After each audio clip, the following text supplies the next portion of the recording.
สิบ่คิดฮอดลูกเอาก็ได้โอ้ยพี่น้องไปไหนครับพี่น้อง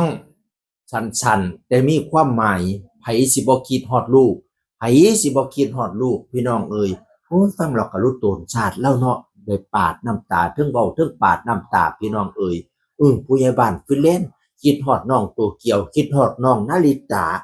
ก่อนหน้านี้แล้วก็มาโพสต์ในวันพ่อแห่งชาตินะวันพ่อปีนี้เป็นเพียงในความฝันพ่อขออวยพรให้ลูกทั้งสองมีความสุขพ่อรักและคิดถึงลูกทั้งสองเสมอ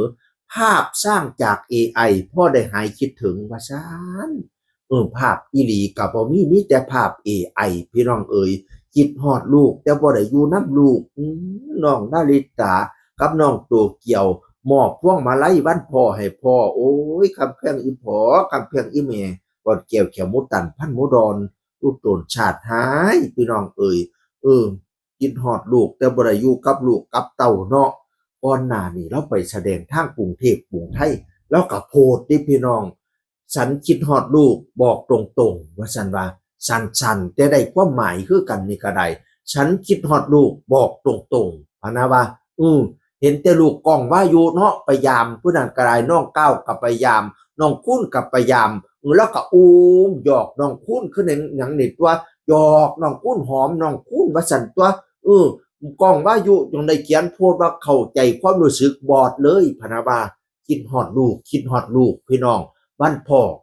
อลูกก็บ่ได้อยู่กับพ่อโอ้ยรู้ตนชาติให้คำเพียงอีพ่อข่อยเอ่ยจักสิว่าจังใดเนาะชีวิตครอบครัวเพิ่นเฮากันเว้าหลายบ่ได้พี่น้องเอ่ยกันอยากให้มีแต่แนวดีๆนั่นล่ะพี่น้องเอ่ยอยากให้พ่อก็ได้อยู่กับลูกแม่ก็ได้อยู่กับลูกแม้นสิต่างคนต่างอยู่ก็บ่เป็นหยังแต่ว่าให้ได้อยู่กับทั้งสองกำสองฝ่ายเนาะคอยเว้าคอยจากันอีหยังก็ได้โอ้ยเนาะจักสิว่าจังไดเนี่ยมันผิดกันก็ผิดกันก็เลี้ยงเก่ามันผิดกันไปซะอย่างไม่ก็มีแต่เลี้ยงดีๆซะโอ้ยจักสิว่าจังไดเนาะผิดก็บ่ผิดธรรมดาจึงว่าได้ขึ้นโลกขึ้นศาลพี่น้องเอ่ยโอ้ยเนาะเฮ้ยตาลิตุนแต่โตเกี่ยวกับนาริตาแล้วเนาะบัดนี้เนาะโอ้ยปากบ่ได้ไอ้บ่ดังก็ได้ค่อยก็ได้มีแต่โอ้ยบ่หยังก็โอ้ยรุ่นต้นชาติพี่น้องเอ่ยอยากให้เพิ่นได้อยู่นำกันในจักหน่อยนะพ่อกับลูกก็ได้แม่กับลูกก็ได้อยู่นำกันแล้วพ่อกับลูกก็อยู่นำกันต่างคนต่างบ้างในจักหน่อยเนาะหันหน้ามาเว้ากันดีๆเพื่อว่าทั้งสองกำสองฝ่ายสิได้เข้าหาลูกได้อย่างทั่วถึงบัดนี้นะคอยเว้าคอยจากันอย่าผิดอย่าพลาดกันเถาะเรื่องที่มันผิดแล้วก็แล้วกันไปซะบัดเนี่ยต่อไปก็คอยเว้าคอยจากันซะบัดเนี่ยเพื่อเห็นแก่ลูกแก่เต้าซะเนาะจักสิว่าจังใดขอยก็ได้มีแต่ล่ะ อันว่าแข่งกันนี่ก็บ่รู้ว่าแข่งบ่แข่งเด้อเห็นแต่ FC ทั้งสองฝ่ายดอกว่าทั้งพุ่นก็แข่งอยากชนะทั้งพี่ก็แข่งอยากชนะต่างคนต่างอยากชนะกันพะนะว่าอันความจริงข้อยก็บ่ฮู้ดอกพี่น้องเอ้ยอันเว้าเพิ่นแซ่นี่ต่างคนก็ต่างว่าทั้งพุ่นก็ว่าทั้งพี่แซ่ทั้งพี่ก็ว่าทั้งพุ่นแซ่อันนี้ก็แซ่กันไปแซ่กันมาโอ้ยมันก็เลยจักสิว่าจังใดเนาะพี่น้องเนาะโอ้ยเนาะเฮ้ยมีแต่โอ้ยอีกแล้วบ่ข่อยน่ะโอ้ยอีกแล้วผู้ลังคนก็ให้กำลังใจบัดเนี่ยบ่เป็นหยังดอกลูกเข้าใจอยู่ดอกลูกเข้าใจอยู่ดอกน้อยบ่โดนลูกก็ใหญ่ลูกใหญ่มาลูกก็เข้าใจอยู่ดอกโอ้ยซุมเจ้าก็เว้าปั่นมือสองมือสิร้อนใหญ่โลดเนาะมันโดนเติบดีกว่าลูกสิใหญ่นั่นน่ะพี่น้องเอ๋ย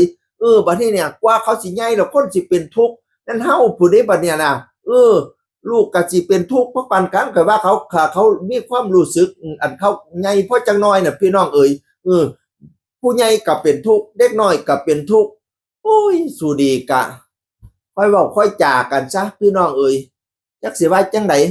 FC ก็เซายุไอ้เพิ่นสร้างกันซะพี่น้องเอ๋ยแม่นว่าบ่ได้ฮักกันก็ให้ต่างคนต่างไปก็ยังดีพี่น้องต่างคนต่างทำมาหากินไผมันบ่ต้องมาแซะกันบ่ต้องมาแข่งดีแข่งเด่นกันเลี้ยงลูกเลี้ยงเต้าเพิ่นก็สิได้ไปอยู่ทั้งสองกำสองฝ่ายเนาะโอ้ยจักสิว่าจังใดข้อยก็ได้โอ้ยอีกแล้วเว้าพื้นคนรักกันบ่ได้พบกันเพราะว่าตุยจากกันไปแล้วอันนี้ยังอีกรูปแบบนึงดิอันนี้คนรักกันบ่ได้พบกันแต่ว่ายังไม่ตุยจากกันเนี่ยยังมีชีวิตอยู่แต่ แต่ไม่ได้พบกันเนี่ยเป็นทุกข์มหันต์พี่น้องเอ๋ยรู้ว่าต่างฝ่ายต่างมีชีวิตอยู่เป็นอย่างจังบ่ได้พบกันเป็นทุกข์พี่น้องเอ๋ยโอ้ยอีกแล้วเป็นกำลังใจให้เด้อเป็นกำลังใจให้ได้แต่ว่าเป็นกำลังใจให้ละคอยก็ได้ให้ทุกอย่างลงเอ่ยไปด้วยดีพี่น้องเอ๋ยให้ได้พอได้มาพ่อลูกแน่เนาะอยู่กับแม่พร้อมอยู่กับพ่อพร้อมลูกเต้าให้มีความสุขทั้งสองฝั่งมาอยู่กับพ่อให้มีความสุขอยู่กับแม่ให้มีความสุขบัดนี้เนี่ยไก่พ่อแต่แนวดีๆซะโอ้จักสิขอพรจากผู้ใดขอพรจากเสด็จพ่อลอกเก่านี่ล่ะเอาวันเกิดอันพ่อเฮานี่ล่ะพี่น้องเอ๋ยให้ครอบครัวทุกกรรมทุกฝ่ายมีความสุขก็แล้วกันเนาะพี่น้องเนาะจังอื่นคนเก่าเว้าสู่ฟังสวัสดีครับสวัสดีครับ